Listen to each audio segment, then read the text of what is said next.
Hello friends, hopefully आप सभी लोग अच्छे होंगे। अब इस वीडियो में हम सीखेंगे कोई भी रियल फंक्शन है उसका रेंज कैसे निकालते हैं। ठीक है ना। कोई भी रियल फंक्शन अगर दिया हुआ है तो उसका रेंज कैसे आप निकालेंगे। डोमेन निकालना हमने बहुत आसानी से बहुत आराम से सीखा। अब देखिए फ्रेंड्स, जो रेंज होता है ना वो अल्टीमेट फंक्शन के डोमेन पे डिपेंड करता है। अगर मान लीजिए y equal to F X एक फंक्शन दिया हुआ है तो इसका जो रेंज होगा ना, ठीक है ना। रेंज मतलब क्या होता है, ये y की वैल्यूज, सिंपल सी बात समझिए, x के उन वैल्यूज का कलेक्शन जहां पे y जो है रियल था उसी को हम क्या बोलते थे, डोमेन। अब रेंज क्या होगा, y की वैल्यूज का कलेक्शन। तो रेंज अल्टीमेट y की वैल्यूज का कलेक्शन। अब y की वैल्यूज कहां से आएंगी, डोमेन में जो x की वैल्यूज है ना वो असाइन करते जाएंगे एक एक वैल्यूज, और y की वैल्यूज को इकट्ठा करिए, सेट बना दीजिए, तो वही क्या होता है, रेंज। आपको ये पता है। चलिए, तो ये रेंज जो है बड़ा इंपॉर्टेंट रोल प्ले करेगा आगे। हम लोग जब 1-1 ऑन्टो मैपिंग वगैरह सीखेंगे, 12 का पोर्शन है, तो वहां पे इसका बहुत यूज होता है। सो एनीवेज, अभी फिलहाल जो आपको फोकस करना है कि रेंज जो होता है ना किसी भी रियल फंक्शन का, वो अल्टीमेट डोमेन पे डिपेंड करता है। तो जब भी आपको रेंज निकालना हो, सबसे पहले आप क्या करेंगे, आप फंक्शन का डोमेन निकालेंगे। ठीक है ना। सबसे पहले क्या करेंगे, डोमेन निकालेंगे। तो क्या होगा, अब मैं एक एक चीज, रेंज क्या होता है मैंने बता दिया, ये y की वैल्यूज का कलेक्शन, यही ना। डोमेन निकाल लीजिए, डोमेन में x की वैल्यूज होंगी, x की वैल्यूज असाइन करते जाइए फंक्शन में, और y की वैल्यूज निकालते जाइए, इकट्ठा कर लीजिए, जो सेट बनेगा वही क्या होता है, रेंज होता है। और अगर ऐसे समझाना है तो चलिए मैं आपको समझा ही देता हूं। फॉर एग्जाम्पल मान लीजिए, नॉर्मली मैं एक जनरल मैपिंग से आपको एक्सप्लेन करता हूं। ये मान लीजिए 1 2 3 था, ये मान लीजिए ABC है। फंक्शन मैंने ऐसे डिफाइन कर दिया, फॉर एग्जाम्पल दिस। ठीक है ना। तो इस फंक्शन का रेंज क्या, डोमेन निकालना है। तो डोमेन क्या होता था, जैसे ये 1 2 3, इसको ये पूरा सेट A इसका डोमेन हो गया।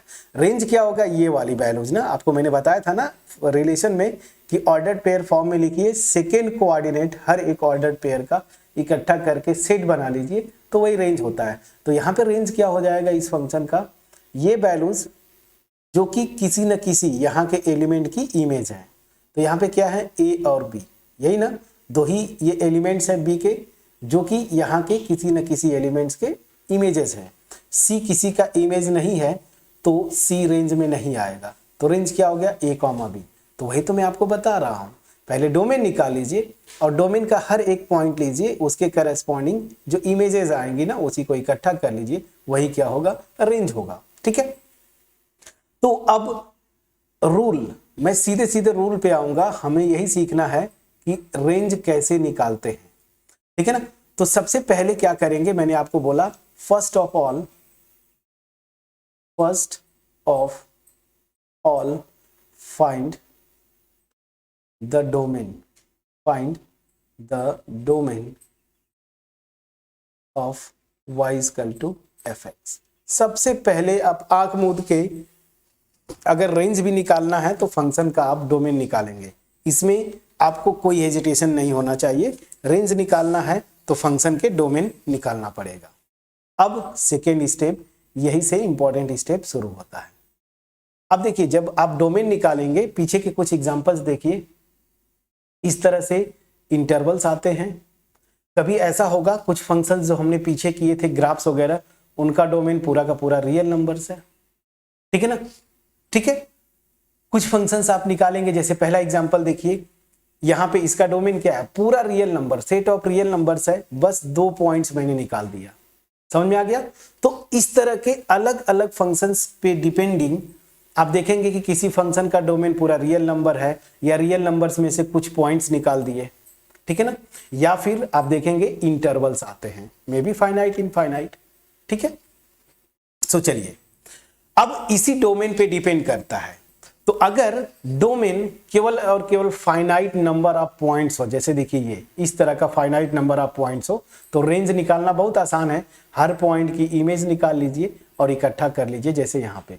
तो पहला केस तो ये हुआ कि ऐसे फंक्शंस जिनका डोमेन केवल फाइनाइट सेट हो, फाइनाइट सेट में बोल रहा हूँ फ्रेंड्स, जिसमें 2 4 10 50 ऐसे फाइनाइट नंबर ऑफ एलिमेंट्स हो, तो आप एक एक डोमेन के एक एक पॉइंट का इमेज निकाल लेंगे। तो चलिए पहला जो केस होगा, अब यहां पे मैं आता हूं। इफ, कलर चेंज करते हैं, if domain is a finite,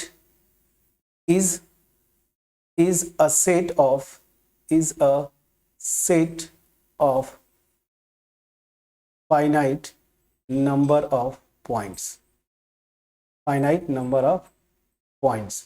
जैसे सिंपली इस ये जो मैं लिख रहा हूं ये एग्जांपल इसका परफेक्ट ये है, इससे आप लिंक करिएगा। इसके डोमेन में कितने पॉइंट्स हैं? केवल 3 पॉइंट्स हैं, ऐसे मैं बोल रहा हूं 3 पॉइंट्स ना। सो दिस देन रेंज क्या हो जाएगा? Then range is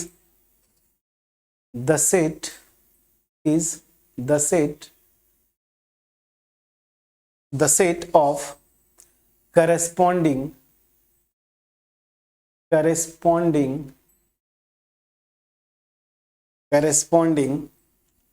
values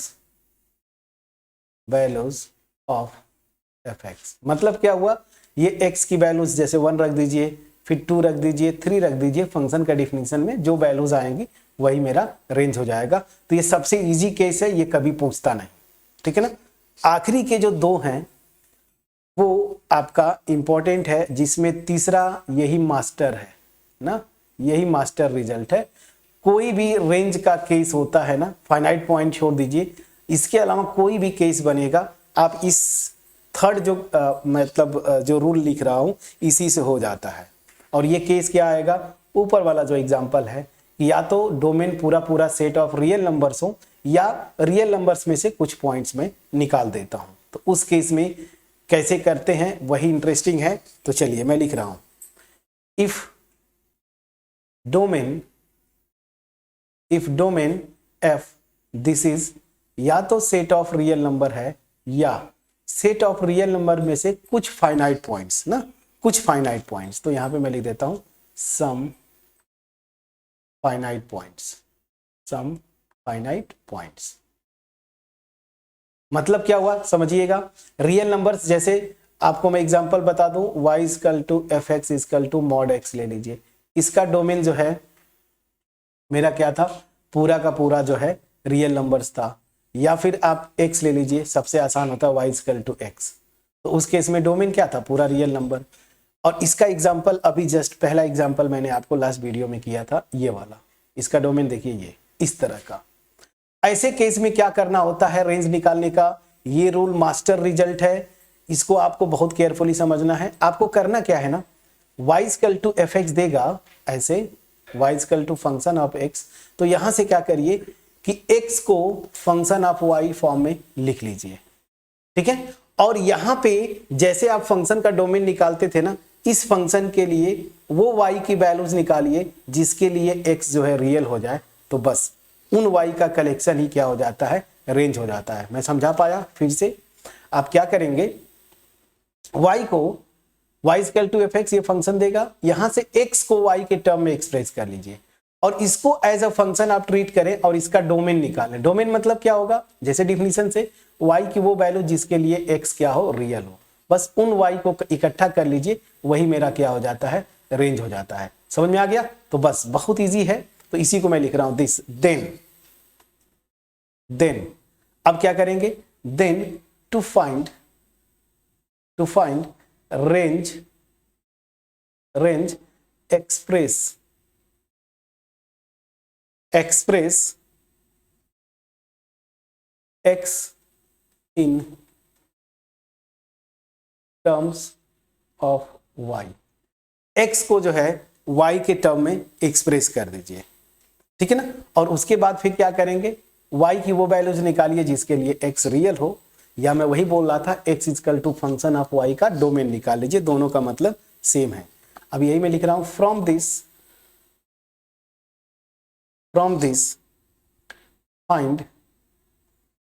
find y for x to be defined. ठीक है ना, मैं वही बोला कि आप वो y की वैल्यूज निकालिए जिसके लिए x जो है डिफाइंड हो, मतलब x रियल हो। ठीक है ना, तो वही जो हो जाएगा y का कलेक्शन मेरा क्या हो जाएगा, रेंज हो जाएगा। ठीक है, इससे आप कोई भी क्वेश्चन कर सकते हैं, कोई भी क्वेश्चन आप कर सकते हैं। अब यहां पे जब आप करें ना तो थोड़ी सी आप जैसे आप इधर उधर भी आप चेक कर लें, जैसे कि कुछ जैसे आप क्या करेंगे, अब x को फंक्शन ऑफ y कर दिया, अब y जो है का कलेक्शन निकालूंगा, इस फंक्शन का डोमेन ही तो रेंज होता है, तो मैं अल्टीमेट डोमेन ही निकाल रहा हूं इस फंक्शन का। तो यहाँ पे हो सकता है कि कुछ y को आपको छोड़ना पड़े ना। अब जो y को छोड़ रहे हैं ना उसको क्रॉस वेरीफाई करिए कि इन y's पे ये x डिफाइंड है क्या। अगर डिफाइंड है ओरिजिनल फंक्शन से जो यहाँ पे आप डिफाइन करते हैं y इक्वल टू fx, तो वहां से अगर डिफाइंड है तो उस पॉइंट को भी इंक्लूड कर लीजिए। ठीक है, तो आपको कंफ्यूज नहीं होना है, बस सिंपली समझिए डोमेन निकालना है। फिर मैं एग्जांपल करता हूं, वहां से क्लियर समझ में आ जाएगा। जो फोर्थ केस है ये अभी 11th वालों के लिए नहीं है, क्योंकि आप मोनोटोनिक फंक्शन ये सब अभी नहीं जानते हैं, बट फिर भी मैं बता देता हूं। और जब हम 11-12 का सिलेबस खत्म हो जाएगा तो जब हम, मेरा बोलने का मतलब ये है कि जब 12 में आप पढ़ लेंगे मोनोटोनिक फंक्शंस ये सब पढ़ लेंगे ना, तो फिर आप इस पॉइंट पे आएंगे और वहां पे जब हम जेई की सीरीज स्टार्ट करेंगे तो फिर से हम डोमेन से ही स्टार्ट करेंगे, फिर से हम ग्राफ भी डिस्कस करेंगे थोड़ा लेवल पे जाके, तो वहां पे और चीजें क्लियर हो जाएंगी। बट मैं यही पे लिख देता हूं ताकि आपको याद रहे। तो क्या है, इफ डोमेन कोई फाइनाइट इंटरवल है, if domain is a finite interval, is a finite interval, ये कोई फाइनाइट इंटरवल आ जाता है। ठीक है ना, तो उस केस में find the least and greatest value. ठीक है ना, एंड ग्रेटेस्ट वैल्यू, ठीक है ना, फॉर रेंज using मोनोटोनिसिटी। इसी को मैं बोल रहा था ना, मोनोटोनिक फंक्शन, आपको आइडिया होगा, बट इससे घबराना नहीं है। ये सारी चीजें आप कर चुके, प्रोसेस समझ चुके डिफिनीशन से। अब मैं आता हूं, फिजिक्स आप पढ़े होंगे, प्रोजेक्टाइल वगैरह, रेंज बोलते हैं ना, रेंज। तो रेंज क्या होता है, मिनिमम और मैक्सिमम वैल्यू ना, यही होता है ना। तो अल्टीमेट यहाँ पे भी ये जो बोल रहा है ना फोर्थ पॉइंट, इसका मतलब यही है कि आपको मिनिमम वैल्यू क्या होगी, मैक्सिमम वैल्यू क्या होगी, बस ये निकाल लीजिए, उसी को इंटरवल बना दीजिए, तो रेंज इसी के बीच में सारे के सारे जो रियल नंबर्स होंगे वही रेंज होगा। वही ये बोल रहा है। एग्जाम्पल बता दूं, घबराइए नहीं, मैं एक एग्जाम्पल करता हूं। एग्जाम्पल ये है इसके लिए, ठीक है ना, फोर्थ पॉइंट के लिए। जैसे मान लीजिए मैं y इक्वल टू fx और this is equal to x square define किया। अब यहाँ पे x स्क्वायर का डोमेन तो पूरा रियल नंबर होता है फ्रेंड्स ना, लेकिन मैं आपको यहाँ पे बोल रहा हूँ, जैसे आपको रिस्ट्रिक्ट कर दिया कि डोमेन जो है मेरा वो क्या है, -2 से 2 है, ये क्लोज इंटरवल। मैं आपको रिस्ट्रिक्ट कर रहा हूँ। एक्चुअल डोमेन तो आपको पता है पैराबोलिक फंक्शन का पूरा रियल नंबर्स होते हैं, सेट ऑफ, लेकिन यहाँ पे मैं आपको बोल रहा हूँ कि रिस्ट्रिक्ट कर दिया, डोमेन ये हो गया। अब ध्यान दीजिए, ये फंक्शन ये जो बोल रहा है ना मोनोटोनिसिटी यूज करिए, तो मोनोटोनिसिटी यूज करना मतलब क्या हुआ, ध्यान दीजिए, ये -2 है और ये मेरा +2 है। पैराबोलिक फंक्शन आपको पता है, उसका जो ग्राफ आप खींचते थे, याद करिए, ऐसे होता है, ठीक है ना। अब ये बोल क्या रहा है, ध्यान दीजिएगा, इस इंटरवल में, इसी इंटरवल की बात बोलता हूं, तो मैं 2 लूं, यहां पे थोड़ा सा ऐसे कर देते हैं, दोनों वैल्यू सेम होंगी ना, 2 पे भी वैल्यू सेम होगी और -2 पे भी वैल्यू सेम होगी, क्या होगा 4, ठीक है ना। तो f ऑफ 2 और f ऑफ -2 क्या होता है 4, ये सबसे बड़ी वैल्यू होगी इस फंक्शन का। और मिनिमम वैल्यू क्या होती है आपका, 0 पे आता है, मिनिमम वैल्यू 0 पे क्या होती है 0। तो यही बोल रहा है कि मैक्सिमम और मिनिमम वैल्यूज निकाल लीजिए, तो मिनिमम वैल्यू 0 है और मैक्सिमम वैल्यू मेरी 4 है, तो मेरा रेंज क्या हो जाएगा 0 से लेके 4, यही बोल रहा है। इसका मतलब यही होता है, जब फाइनाइट इंटरवल डोमेन निकल के आए तो आप इस तरीके से करते हैं। ठीक है, चलिए इस पे मेरे ख्याल से एक्सरसाइज में आपको 11th 12th में क्वेश्चन भी 11th वाले में आपको क्वेश्चन भी मिलेगा, हम एक्सरसाइज करेंगे भी। तो इसका मतलब ये होता है कि आप मोनोटोनिसिटी से मिनिमम और मैक्सिमम वैल्यू निकाल लीजिए, और रेंज का मतलब वही होता है कि मिनिमम और मैक्सिमम वैल्यूज निकाल लीजिए और उसके बीच में सारी वैल्यूज आए, तो यहां से आप ये निकाल लेते हैं। ठीक है, चलिए तो रेंज का तो अल्टीमेट कॉन्सेप्ट वही है, मिनिमम और मैक्सिमम। किसी भी रूल से आप करेंगे तो मिनिमम और मैक्सिमम वैल्यू वही तो निकालते हैं आप। लेकिन यहाँ पे जब फाइनाइट इंटरवल आता है तो थोड़ा आसान हो जाता है। आप पॉइंट्स को डिवाइड करिए, देखिए मिनिमम वैल्यू किस पॉइंट पे आता है और मैक्सिमम वैल्यू किस पॉइंट पे आता है। मैंने इसको, चलिए कैसा था ग्राफ, से रहा होगा ना, ठीक है चलिए, ठीक है तो ऐसे आप निकाल लेते हैं। ठीक है, अब चलिए तो रेंज का तो सीधा सीधा फंडा आपको समझ में आ गया कि तीन ही टाइप के कैटेगरीज में आते हैं, और ये मास्टर रिजल्ट है। इस रिजल्ट से, ये जो मैं बोल रहा था ना, इस रिजल्ट को यूज करके भी इस टाइप के क्वेश्चंस को कर सकते हैं। लेकिन जब ये अप्रोच लगाते हैं तो जहां पे इंटरवल मतलब फाइनाइट इंटरवल डोमेन होता है, ये वाला थोड़ा इजी हो जाता है। अदरवाइज आप इस मेथड से भी इस केस को सॉल्व कर सकते हैं। क्लियर है फ्रेंड्स? चलिए अब मैं एक एग्जांपल करता हूं। ज्यादातर क्वेश्चन आपके इसी कंडीशन पे लाई करते हैं, और अगर ये आपने सीख लिया तो ये अपने आप ऑटोमेटिक हो जाता है। ठीक है ना। अभी फिलहाल अगर मोनोटोनिक फंक्शन नहीं जानते हैं तो इसका मतलब क्या हुआ कि जहां पे फाइनाइट इंटरवल डोमेन आया तो आप नहीं करेंगे क्या? 11th में अगर है करेंगे फ्रेंड्स, तो उसके लिए ये मेथड हर जगह अप्लीकेबल है। ठीक है ना। चलिए तो करने की कोशिश करते हैं। एक एग्जांपल लेते हैं, फिर एक्सरसाइज पे चलेंगे, बहुत सारे एग्जांपल्स हो जाएंगे। आपको बोलता क्या है कि find the range of y is equal to fx, this is equal to x upon 1 plus x square। बहुत आसान एग्जांपल मैंने लिया। इस तरह के क्वेश्चन आपके एक्सरसाइज में भरे पड़े हैं। ठीक है, चलिए मैं आता हूं सॉल्यूशन पे। क्या करेंगे? सबसे पहले आपको इस फंक्शन का डोमेन निकालना है। ठीक है ना। तो सबसे पहला स्टेप क्या था? डोमेन। अब डोमेन ओरली आप निकाल सकते हैं। कैसे? ध्यान दीजिए। डोमेन क्या होता है? x की वो वैल्यूज जिसके लिए ये फंक्शन जो है ना, या ऐसे में बोलूं y की वैल्यू रियल होंगी, यही ना। तो मैंने जो रूल बोला था क्या, कि डिनोमिनेटर जीरो नहीं होना चाहिए। और देखिए डिनोमिनेटर कभी भी जीरो नहीं होगा। आप निगेटिव नंबर लेंगे, स्क्वायर करेंगे वो भी प्लस हो जाएगा, जीरो लेंगे तब भी ये 1 आ जाएगा, तो कभी भी ये जीरो नहीं होगा। तो मतलब क्या हुआ? Denominator not equal to zero हर एक रियल नंबर के लिए है। फिर क्या था? स्क्वायर रूट देख लीजिए, स्क्वायर रूट है नहीं। दैट मीन्स क्या हुआ? क्लियरली यहां से दिख रहा है कि इस फंक्शन का डोमेन पूरा का पूरा रियल नंबर है। कोई भी रियल नंबर x को असाइन करूंगा ना, y की वैल्यू रियल आएगी, और ये रियल नंबर मतलब ये इंटरवल आ गया। अब देखिए ये इस केस में आता है, डोमेन मेरा पूरा का पूरा रियल नंबर आ गया। ठीक है। और मान लीजिए रियल नंबर में से कुछ पॉइंट्स भी हट जाता, जैसे ये एग्जांपल है। ठीक है ना। तो ये मैं कर देता हूं, और इसी का आपका होमवर्क होगा, इसी फंक्शन का रेंज निकालेंगे आप। ठीक है ना। वो भी इसी कैटेगरी में आएगा। 2 पॉइंट्स हटा देते हैं केवल। चलिए अब मेरा रूल क्या था कि y इक्वल टू ये दिया हुआ है। अब यहां से मैं x को y के फंक्शन के टर्म में लिखूंगा। अब इसको लिखने के लिए आप क्या करेंगे? आप पता है क्रॉस मल्टीप्लाई करेंगे, तो y plus Y X square, देखिए यहां से, और this is equal to X, cross multiply कर दिया तो वाई एक्स स्क्वायर, ठीक है ना, minus X plus Y, this is equal to 0। अब ध्यान दीजिए, मुझे क्या करना है? x को फंक्शन ऑफ y के टर्म में निकालना है। तो मतलब मैं ये क्वाड्रेटिक इक्वेशन x में बन रहा है, इसको सॉल्व करूंगा और y को एज अ कांस्टेंट ट्रीट करूंगा। तो क्वाड्रेटिक इक्वेशन याद करिए, ax स्क्वायर प्लस bx ना, bx प्लस c, this is equal to 0। इसका रूट क्या होता था? तो यही आपको करना है, x इक्वल टू क्या होता था याद करिए, माइनस b। अब b देखिए यहाँ पे क्या है, -1 है। अब कंपेयर करेंगे तो a की वैल्यू y, b की वैल्यू -1 और c की वैल्यू y। प्लीज चेक करिएगा।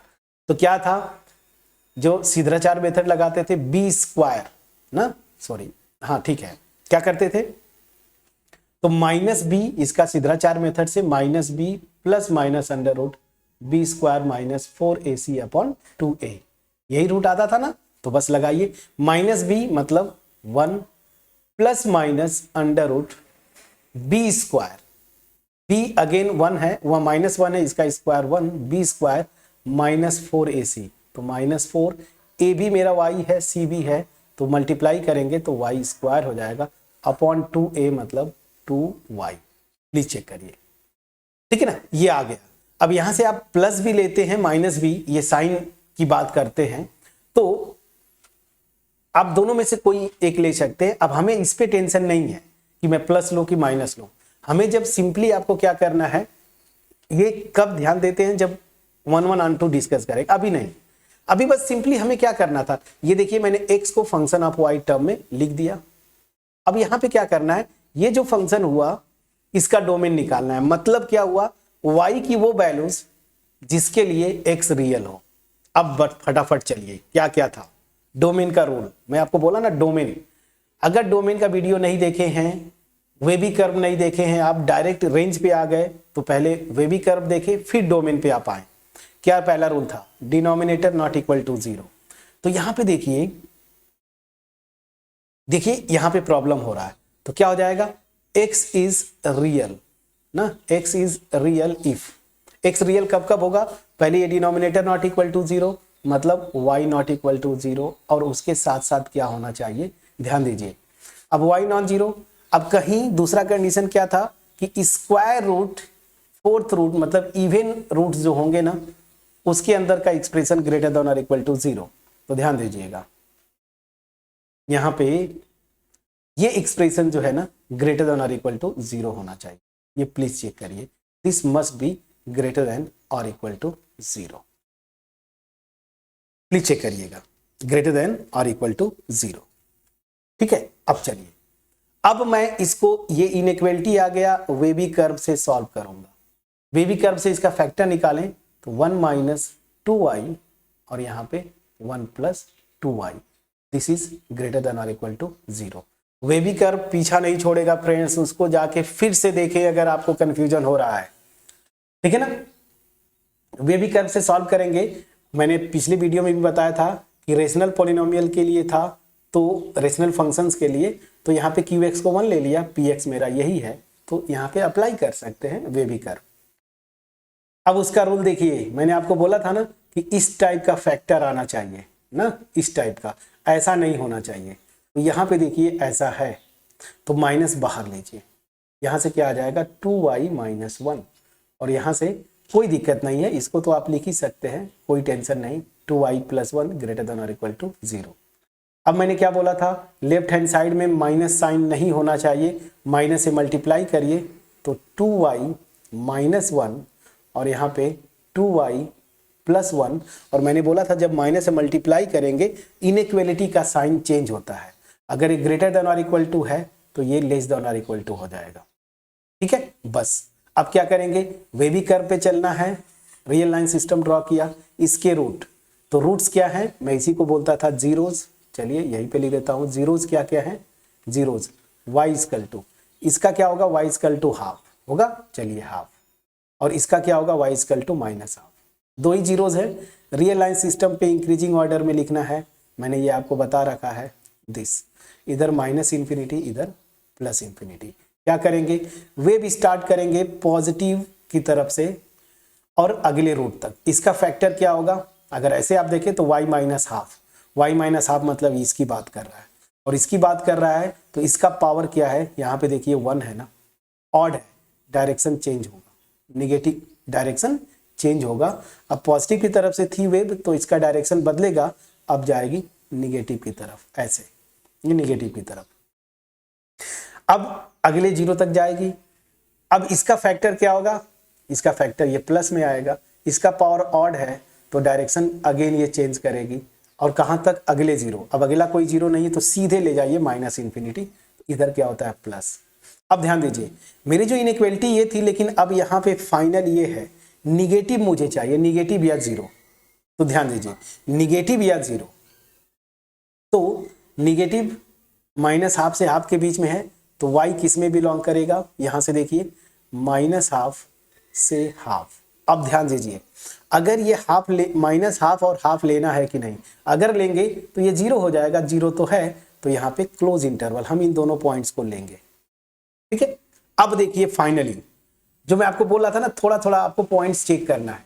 मेरा इंटरवल तो ये आ गया, इसको सॉल्व किया तो ये आया, लेकिन यहां पे y नॉट इक्वल टू 0 है, तो मेरा क्या आया फाइनली मेरा y ये है और y नॉट इक्वल टू 0। मैं यही बोल रहा था कि इन पॉइंट्स को जहां पे ये कुछ एक आध पॉइंट्स छोड़ रहे हैं ना, इसको क्रॉस वेरीफाई करिए। जब मैं y0 लूंगा तो देखिए जरा x एक्चुअल डिफिनीशन, जो क्वेश्चन में डिफिनीशन था फंक्शन का, यहां से x रियल है क्या। जैसे ही y को आप 0 पुट करेंगे, क्रॉस मल्टीप्लाई करेंगे, x इक्वल टू 0 आ गया। मतलब क्या हो रहा है कि यहाँ पे जो मैं कंडीशन एक्चुअल डिफिनीशन से मैं लगा रहा था, y नॉट इक्वल टू 0 आना चाहिए, लेकिन y नॉट इक्वल टू 0 को मैं लूं, मतलब 0 लूं या ना लूं, इसके लिए क्रॉस वेरीफाई करेंगे फंक्शन के डिफिनीशन पे जाके। और जब y 0 ले रहा हूं तो x मेरा 0 आ रहा है, मतलब रियल लाइन हो रहा है, मतलब यहाँ पे मैं 0 को इंक्लूड करूंगा। और यहाँ पे देखिए 0 इंक्लूडेड है। अगर 0 पे डिफाइन नहीं होता तो इसको फर्दर ब्रेक कर देते आप, कैसे, ये देखिए ऐसे लिखते, तब अगर 0 को छोड़ना पड़ता तो तब ये मेरा रेंज ये आता, लेकिन 0 को छोड़ना जरूरी नहीं है। 0 जब मैं y ले रहा हूं तो x रियल आ रहा है। सो फाइनली जो मेरा रेंज आ जाएगा, वो क्या हो जाएगा, minus half to half close interval. ये मेरा क्या हो गया, आंसर हो गया। मैं समझा पाया कि नहीं, प्लीज बोलिएगा। ठीक है, तो अल्टीमेट x को फंक्शन ऑफ y टर्म में एक्सप्रेस करिए, यहां से जैसे डोमेन निकालते हैं ना वैसे, मतलब y की वो वैल्यू जिसके लिए x रियल है। अब अगर कुछ पॉइंट जो छूट रहे हैं ना, इनको क्रॉस वेरीफाई करना है एक्चुअल जो फंक्शन डिफाइंड है वहां से। जब y 0 है तो मेरा यहाँ पे x 0 है।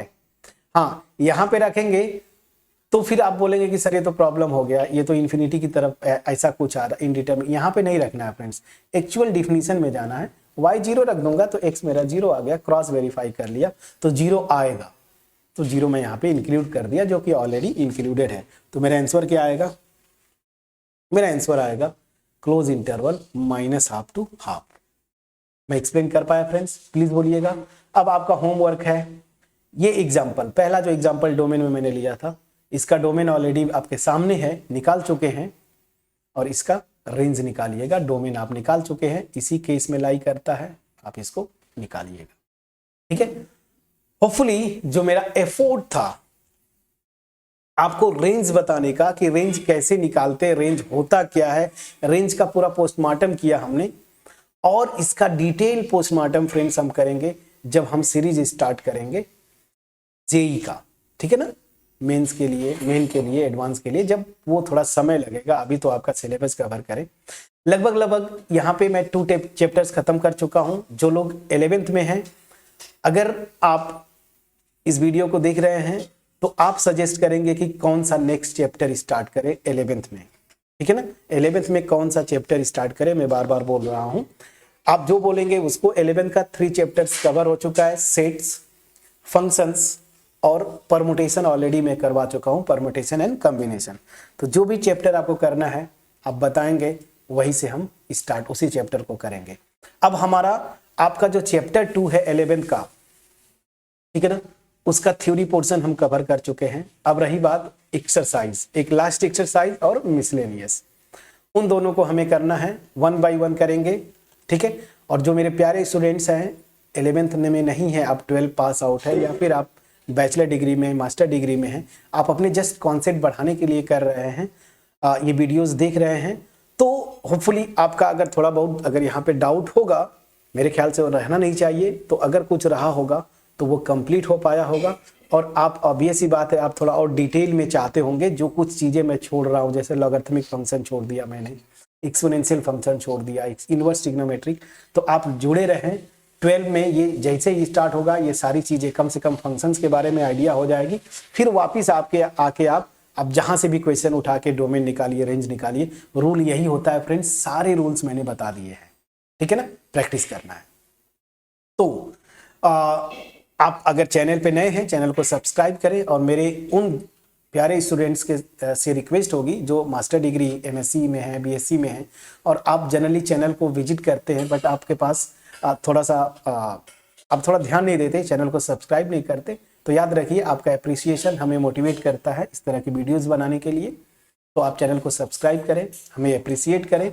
हाँ, अगर कुछ कमी है, रह जाती है, आपको आप सेटिस्फाइड नहीं है, कमेंट सेक्शन में ज़रूर आप लिखें। हालांकि मैं आपको बोल भी रहा हूं कि कुछ चीज़ें जो छूट रही हैं, क्योंकि ये हम एनसीईआरटी 11th के सिलेबस के अकॉर्डिंगली चल रहे हैं, बट फिर भी मैं पूरी यहीं पे कोशिश करता हूं इतना कॉन्सेप्ट दे देने का कि आप कहीं से कोई क्वेश्चन कर पाएँ। बट अगर कुछ रह जाता है तो आप ज़रूर कमेंट सेक्शन में लिखें, ताकि जब भी अगली बार हम उस टॉपिक से रिलेटेड चैप्टर को शुरू करें 12 में, तो मैं उसको वहाँ पे मैनेज करने की कोशिश करूँ। ठीक है, चलिए। इस एक्सपेक्टेशन के साथ कि मेरा एफोर्ट जो था, जो आपको परेशान करता है डोमेन और रेंज, और इतने डिटेल में आपको 11th 12th लेवल पे जनरली टीचर्स नहीं पढ़ाते हैं, मैंने आपको पूरी डेप्थ में जाके आपको बताने की कोशिश किया, विजुलाइज करवाने की कोशिश किया। अब 2 एक्सरसाइजेज हैं बची हुई हैं, उनको करेंगे। मिलते हैं नेक्स्ट वीडियो में, तब तक अपना ख्याल रखें, पढ़ाई करते रहें friends. Thank you so much.